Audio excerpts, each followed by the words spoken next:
Feche os olhos e imagine uma cela fria de convento onde uma mulher reza sozinha. Do lado de fora, o vento açoita as pedras. Do lado de dentro, o tempo parou. Sobre sua testa, uma ferida aberta, não por acidente, mas por amor. O cheiro de cera derretida e rosas frescas preenche o ar, em pleno inverno. Ela é pequena, silenciosa, esquecida pelos homens, mas ouvida por Deus. Essa mulher não nasceu santa. Foi esposa de um homem violento, mãe de 2 filhos sedentos de vingança, viúva marcada pela tragédia e rejeitada 3 vezes por um convento. Sua vida era um campo de espinhos, mas ela não fugiu, ela abraçou. E Deus, silencioso como as pedras de Cássia, a transformou.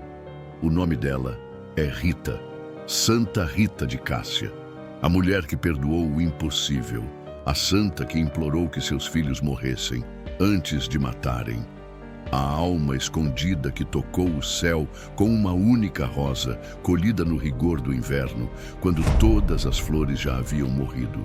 Essa não é uma história de milagres fáceis, é uma história de cruz, de um amor que sangra e salva, de um perdão que destrói o ódio como o sol dissolve a neve, de uma mulher que ajoelhou diante do impossível e viu o impossível ajoelhar diante de Deus. Bem-vindo ao canal Histórias do Sagrado. Aqui, cada episódio é um altar de palavras. E hoje, você vai conhecer a santa que o mundo quase esqueceu, mas o céu jamais deixou de escutar. Se essa história já tocou sua alma, inscreva-se no canal, deixe seu amém nos comentários e compartilhe com quem precisa de um milagre. A jornada começa agora e não termina neste mundo. Ela nasceu entre montanhas silenciosas, no pequeno vilarejo de Rocaporena, Itália, no final do século XIV. Um lugar escondido do mundo onde os sinos tocavam mais alto que os gritos e o trabalho no campo moldava a alma desde cedo. Seus pais, Antônio e Amata, já idosos quando a conceberam, eram chamados de pacificadores de Cristo, gente de oração, que vivia para reconciliar vizinhos em conflito. E foi nesse solo de paz e penitência que nasceu a semente de uma santa. Rita cresceu entre vinhas e orações. Desde menina, parecia ouvir algo que os outros não escutavam. Às vezes, parava em silêncio diante de um crucifixo, como se alguém estivesse lhe falando do outro lado da cruz. Certas noites, era vista dormindo no chão, com a cabeça sobre uma pedra, não como brincadeira, mas como penitência. Ela dizia que queria sofrer com Jesus. E certa vez, os vizinhos contaram que viram abelhas brancas entrando e saindo da boca da menina enquanto ela dormia no berço, sem que a ferissem. Um sinal? Ou apenas o começo do mistério? Mas até mesmo as almas escolhidas conhecem a obediência antes da glória. Quando Rita revelou aos pais seu desejo de consagrar-se totalmente a Deus, foi recebida com carinho, mas também com tristeza. "Você é nossa única filha", disseram. E como era costume da época, escolheram para ela um marido. Seu nome era Paolo Mancini, jovem, forte e impulsivo. Rita chorou, mas não resistiu. Entregou sua vontade à vontade dos pais. Não foi milagre, foi obediência. A menina que queria o convento foi levada ao altar do matrimônio. O véu da noiva pesava mais que uma túnica religiosa, mas ela não amaldiçoou sua cruz, a abraçou, como quem já sabia que certos caminhos para o céu passam primeiro pelo inferno da terra. Os vizinhos diziam que ela era mansa, paciente, silenciosa, que sofria sem gritar e que amava sem exigir amor de volta. A jovem de Rocaporena começou sua missão onde menos queria, dentro de casa. Mas ali, no lar ferido, começava o campo de batalha que Deus escolheu para ela. Rita foi mãe de 2 filhos, e cada sorriso deles era como um bálsamo no espinho do casamento. Mesmo entre lágrimas, ela semeava ternura. Mesmo entre gritos, ela escolhia calar. A menina que queria ser freira estava sendo forjada santa no fogo da vida comum. E talvez, naquele tempo, o céu já estivesse sorrindo em segredo, sabendo que a rosa mais bela ainda nasceria do chão mais árido. Não há silêncio mais doloroso do que o que se ouve entre as paredes de um lar onde o amor secou. E foi nesse deserto doméstico que Santa Rita viveu por 18 anos. Paolo Mancini, seu marido, era um homem de temperamento difícil, violento, envolvido em disputas familiares e políticas. Um coração endurecido pelo orgulho e pelo mundo. A paciência de Rita não era fruto de fraqueza, mas de uma fortaleza que só o céu podia sustentar. Cada dia era uma oferta, cada humilhação, uma oração não dita. Os vizinhos notavam a diferença. Enquanto outros reagiam com gritos e confrontos, Rita se calava. Quando insultada, ela respondia com doçura. Quando ferida, oferecia a outra face, não por submissão cega, mas porque havia feito um pacto com a cruz. Em vez de fugir do lar ferido, ela fez dele seu claustro. E ali, em meio ao caos, começou a transformar o impossível, o coração do próprio marido. Aos poucos, Paolo passou a admirar aquela mulher silenciosa que não o enfrentava com armas, mas com compaixão. Era como se Deus estivesse entrando em sua casa, por meio dela. Mas a conversão vem com um preço, e muitas vezes é o sangue que sela o milagre. Paolo, já tocado pela mudança, tentou abandonar o caminho da violência. Quis sair das brigas, romper com as alianças de vingança, mas o mundo não perdoa tão facilmente aqueles que se arrependem, e numa emboscada cruel, ele foi assassinado. Encontraram seu corpo na estrada, banhado em sangue. Rita, ao receber a notícia, não gritou, não se revoltou, apenas caiu de joelhos e rezou. Feche os olhos e tente ouvir o som que ninguém escutou naquela noite. O barulho de um coração de mulher sendo esmagado, sem perder a fé. Ela lavou o corpo do marido, o preparou com as próprias mãos e, em silêncio, o ofereceu a Deus. A lágrima que ninguém viu era a mais santa, mas a dor ainda não havia terminado. Os 2 filhos, sedentos de justiça, juraram vingança. Após a morte de Paolo, Rita não teve tempo para o luto. Seus filhos, jovens, inflamados, sedentos por vingança, só falavam em limpar a honra da família. O sangue do pai gritava nas veias deles, e Rita ouvia, em cada palavra, o eco de uma tragédia maior. Ela tentava silenciar com ternura o ódio que crescia, mas sabia que palavras não bastavam. A guerra já tinha entrado na casa dela. Os dias viraram um campo de batalha espiritual. Rita preparava as refeições em silêncio, velava o sono dos filhos, beijava suas testas com o coração em chamas. Mas, quando eles saíam para planejar o acerto de contas, ela dobrava os joelhos. Sua oração era um grito mudo. Senhor, salva meus filhos, mesmo que eu os perca. E foi nessa dor incompreensível que nasceu a oração mais radical de sua vida. Senhor, não permitas que eles cometam pecado mortal. Tira-os deste mundo antes que se condenem. Muitos diriam que foi loucura, outros desespero. Mas a fé conhece uma lógica que escandaliza os que não amam com o coração crucificado. Pouco tempo depois, os 2 filhos adoeceram gravemente. Rita os assistiu noite e dia, com lágrimas nos olhos e esperança no céu. Ela os amou até o último suspiro, e no final, eles morreram reconciliados com Deus, sem ódio, sem vingança. Não foi castigo, foi salvação. Na solidão que se seguiu, Rita não se perdeu no desespero. Sua cruz, agora vazia de família, estava pronta para um novo chamado. Ela poderia ter fugido do mundo, mas escolheu o recolhimento interior. Começou a viver como se já fosse monja. Jejuava, dormia no chão, servia aos pobres. E mais uma vez, a menina de Roca Porena olhou para o céu e disse: Senhor, agora eu estou pronta. Recebe-me no teu convento. Mas nem o céu se abre tão facilmente, e o próximo portão estava trancado. Aos pés do convento das Agostinianas, em Cássia, Rita bateu com o coração cheio de fé, mas foi recebida com frieza. Não aceitamos viúvas, e muito menos mulheres marcadas por sangue e escândalos familiares. 3 vezes ela tentou, 3 vezes foi rejeitada. As freiras não viam nela uma santa. Viam uma mulher quebrada demais para a vida religiosa, e Rita novamente calou-se, mas não desistiu, porque a fé verdadeira não é barulhenta, é perseverante. Durante dias, ela permaneceu em oração.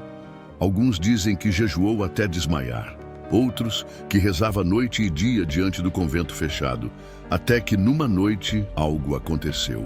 Os registros são envoltos em mistério, mas a tradição diz que, enquanto dormia em sua casa, 3 santos apareceram: São João Batista, Santo Agostinho e São Nicolau de Tolentino. Eles a tomaram pelas mãos e a conduziram misticamente até dentro do convento, sem que nenhuma porta fosse aberta. As irmãs ficaram em choque ao vê-la ali pela manhã. O milagre era claro demais para ser ignorado, e finalmente aceitaram-na como uma das suas. Não porque o mundo consentiu, mas porque o céu já havia decidido. Rita ingressou como irmã agostiniana. Recebeu o hábito com lágrimas nos olhos e uma promessa silenciosa no coração. Tudo o que ela havia vivido fora do convento agora ofereceria como sacrifício dentro dele. Cada lembrança dolorosa, cada perda, cada injustiça, tudo se tornaria oração. A cela onde passou o resto da vida era minúscula, fria, sem luxo, mas para ela era o paraíso. Ali, entre 4 paredes de pedra, começou uma vida de penitência radical. Rita dormia pouco, jejuava com intensidade, cuidava das irmãs enfermas com ternura. Seu silêncio era mais eloquente que qualquer sermão. O convento que a rejeitou, agora era seu santuário. Mas ainda havia algo mais reservado para ela. Uma ferida que o céu daria, não para feri-la, mas para selar seu amor definitivo por Cristo. Certa noite, enquanto meditava diante de um crucifixo, Rita pediu algo ousado. Senhor, faz-me participar da tua paixão. Dá-me ao menos uma gota da tua dor. E naquele instante, um espinho, invisível mas real, desprendeu-se da coroa de Cristo e cravou-se profundamente em sua testa. A dor foi imediata, a ferida aberta, e o sangue começou a fluir. Não era uma visão, era um estigma. Durante anos, Rita carregou essa ferida como uma coroa de invisível martírio.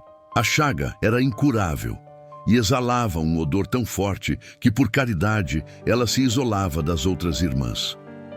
Aceitou o exílio interno com gratidão. Se é o preço por estar mais perto da cruz, então que seja eterna, dizia. E naquele quarto escuro, Rita começou a ouvir Deus como nunca antes. A ferida não era punição, era intimidade. Cada pulsar da dor a unia ao Cristo crucificado. E, paradoxalmente, quanto mais sofria, mais sua alma se enchia de paz. Na cela silenciosa, o monge ouve mais do que no mundo inteiro. Assim também foi com ela. Ali, na solidão de sua dor, Rita intercedia pelo mundo. Pedidos chegavam de todos os lados. Pessoas vinham pedir conselhos, curas, milagres, e ela respondia com orações e silêncio. Porque quem já foi atravessada por Deus não precisa mais de muitas palavras.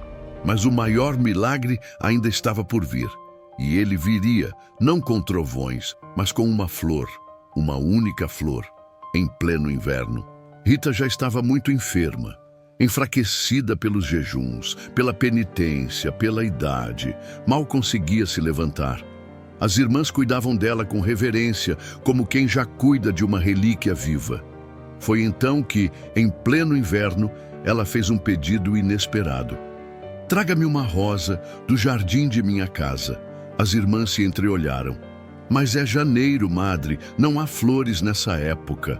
Ela apenas sorriu. vai e confia. Uma irmã obedeceu e foi até Rocaporena. Ao chegar no antigo jardim da casa de Rita, o solo estava coberto de geada. Mas ali, entre os espinhos ressecados, uma única rosa vermelha havia florescido. Aberta, perfumada, viva. A irmã colheu a flor com lágrimas nos olhos. Ao entregar a rosa a Rita, ela a beijou com ternura. "O céu ainda me ouve", sussurrou. Na mesma ocasião, também pediu um figo fresco e outro milagre aconteceu. Uma figueira seca deu fruto fora de estação. Era como se Deus estivesse respondendo não apenas a sua oração, mas a sua vida inteira. A rosa não era só um presente, era um sinal, um selo do céu. A prova de que o amor fiel floresce até no mais rigoroso inverno. Esse milagre atravessou os séculos. Até hoje, milhares de rosas são abençoadas no dia de Santa Rita, como lembrança daquele dia em que o impossível brotou do chão. Não por magia, mas por fidelidade. Não foi milagre, foi obediência. Dias depois, Santa Rita entregou sua alma a Deus. No quarto, um perfume intenso tomou o ambiente. Os sinos do convento tocaram sozinhos e uma luz misteriosa iluminou seu rosto sereno. A morte dela não foi derrota, foi núpcia, foi encontro, foi promessa cumprida. Aquela mulher que havia sido ignorada, rejeitada, ferida, agora sorria para o céu. Logo após sua morte começaram os milagres. Enfermos tocavam seu corpo e eram curados. O convento virou lugar de peregrinação. As irmãs que antes duvidaram, agora choravam de joelhos. E a fama de santidade se espalhou pela Itália. Sua vida, marcada por sofrimento e silêncio, agora gritava com força celestial. Porque os santos não morrem. Eles florescem do outro lado da eternidade. O corpo de Santa Rita permanece incorrupto até hoje, repousando num relicário de cristal em Cássia. Milhares viajam de longe para vê-la, tocar suas vestes, ajoelhar-se diante daquela que tocou o impossível com fé. A mulher que perdeu tudo e ganhou o céu. Porque Deus nunca desperdiça uma alma ferida que se entrega totalmente. Ela viveu escondida, morreu em silêncio. Mas depois de sua partida, o mundo inteiro começou a ouvir seu nome com reverência. Santa Rita de Cássia, a mulher que perdoou o inimaginável, se tornou aos olhos do povo e da igreja a santa das causas impossíveis. Não porque tivesse realizado proezas humanas, mas porque em tudo o que viveu, jamais perdeu a fé. Sua vida foi um milagre contínuo de perseverança e, por isso, aqueles que enfrentam dores insuportáveis se reconhecem nela. Pouco tempo após sua morte, começaram os relatos de curas. Homens e mulheres que tocavam seu corpo ou oravam diante de sua cela voltavam para casa transformados. Doentes incuráveis se levantavam. Corações endurecidos se reconciliavam. Os sinais eram tantos que, já no século XV, a fama de Rita se espalhou pelas regiões da Itália como uma brisa sagrada. O povo simples dizia: "Ela entende o que eu vivo, ela sabe o que é sofrer", porque, ao contrário de muitos santos mártires ou teólogos, Rita era uma mulher do povo, marcada pela dor comum, o casamento difícil, os filhos rebeldes, a solidão, o desprezo. As procissões em sua honra começaram quase espontaneamente. As mulheres levavam rosas aos pés de seu túmulo. Os homens levavam pedidos escritos com lágrimas. As mães choravam diante dela pelos filhos perdidos. Os casais se ajoelhavam pedindo a paz que ela construiu com sangue. Era como se o céu tivesse deixado, naquela freira esquecida, uma porta aberta para os desesperados. Um canal silencioso onde os gritos da alma podiam finalmente ser ouvidos. Com o passar dos séculos, a devoção a Santa Rita cruzou fronteiras. Igrejas foram erigidas em sua memória e o pequeno vilarejo de Cássia se transformou em um dos santuários mais visitados da Europa. No Brasil, especialmente, sua devoção encontrou morada nos corações sofridos de milhões. Em cada cidade há uma paróquia, uma capela, uma imagem dela com a rosa na mão e a ferida na testa, como que dizendo: eu sei o que você sente. E não, você não está só. Em 1900, o Papa Leão XIII reconheceu oficialmente sua santidade, mas a canonização foi apenas uma confirmação do que o povo já sabia há séculos. A Igreja, prudente como sempre, reconheceu os milagres documentados, as graças comprovadas, a coerência de sua vida. Mas o verdadeiro reconhecimento vinha do chão, das velas acesas nas madrugadas, das promessas pagas com joelhos, das cartas depositadas aos pés de suas imagens. E é curioso, quem se aproxima de Santa Rita geralmente o faz num momento de desespero, quando tudo já foi tentado, quando todas as portas se fecharam, quando os médicos desistiram, quando a reconciliação parece impossível, quando a esperança foi enterrada. É nesse ponto que ela entra, não como uma fada ou feiticeira, mas como intercessora, como amiga da alma, como irmã de sofrimento, como testemunha de que o impossível aos olhos humanos é só o começo para Deus. Há relatos de conversões em cárceres, de curas em hospitais, de paz em casamentos destruídos. Há histórias de homens que jogaram armas aos pés de sua imagem e prometeram nunca mais matar. Mulheres que deixaram a amargura para perdoar traições. Jovens que desistiram do suicídio após um encontro mudo com sua imagem, porque a presença espiritual de Santa Rita é feita de silêncio e ternura. Ela não grita, ela toca, ela envolve, ela consola. E sempre, em torno de sua figura, está a rosa. Não qualquer rosa, mas aquela que nasce no inverno. Aquela que desafia as estações, que brota onde não deveria haver vida. A rosa se tornou o símbolo da intercessão de Santa Rita. Nos dias de festa, milhares de rosas são abençoadas e distribuídas. Pessoas as colocam sob o travesseiro de quem sofre, levam para casas em crise, oferecem aos que estão à beira do desespero. É como se cada pétala dissesse: não desista, ainda pode florescer. E mais do que milagres externos, há os invisíveis. As mudanças do coração, as forças que voltam, a fé que desperta, a paz que se instala, a capacidade de perdoar o imperdoável, como ela perdoou, a coragem de amar de novo, como ela amou. O milagre de Santa Rita muitas vezes não está no que acontece fora, mas no que floresce por dentro. Santa Rita não realiza mágicas, ela intercede, e Deus, em sua misericórdia, escuta sua voz com carinho. Porque quem sofreu tanto e permaneceu fiel, ganha uma intimidade especial com o coração de Cristo. E quando ela apresenta ao céu os pedidos dos seus devotos, não o faz com exigência, mas com lágrimas, porque ela sabe o que custa esperar e sabe o valor de cada dor. Por isso, quando você ouvir que ela é a santa das causas impossíveis, não pense apenas em milagres espetaculares. Pense em mães que não desistiram. Pense em esposas que escolheram a paz. Pense em jovens que se levantaram do abismo. Pense em pessoas comuns que, com a ajuda dela, voltaram a crer que Deus não fecha as portas para quem bate com fé. E se hoje você carrega algo impossível, uma doença, um luto, uma cruz, olhe para Santa Rita, reze com ela, entregue com ela. Porque no coração dessa mulher ferida ainda florescem milagres. Santa Rita de Cássia não é apenas uma santa do passado.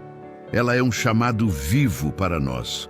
A rosa do seu milagre ainda floresce nos corações que escolhem perdoar, mesmo quando o mundo clama por vingança. O espinho em sua testa nos recorda que toda dor, quando unida a Cristo, se transforma em redenção. Quantas vezes queremos desistir diante do sofrimento e esquecemos que é nele que Deus nos molda? Quantas vezes fechamos os olhos para os sinais do céu, porque esperamos trovões e não rosas?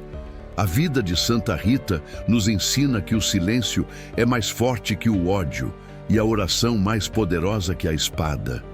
Hoje, Talvez você esteja enfrentando algo impossível, uma perda, uma ferida, um conflito sem saída. Então, faça o que ela fez. Reze, espere, ame, confie, porque o céu ainda escuta e às vezes, quando tudo parece morto, uma rosa floresce. Se essa história tocou sua alma, compartilhe e deixe nos comentários o que ela despertou em você. Inscreva-se no canal Histórias do Sagrado e continue conosco nesta peregrinação rumo ao invisível.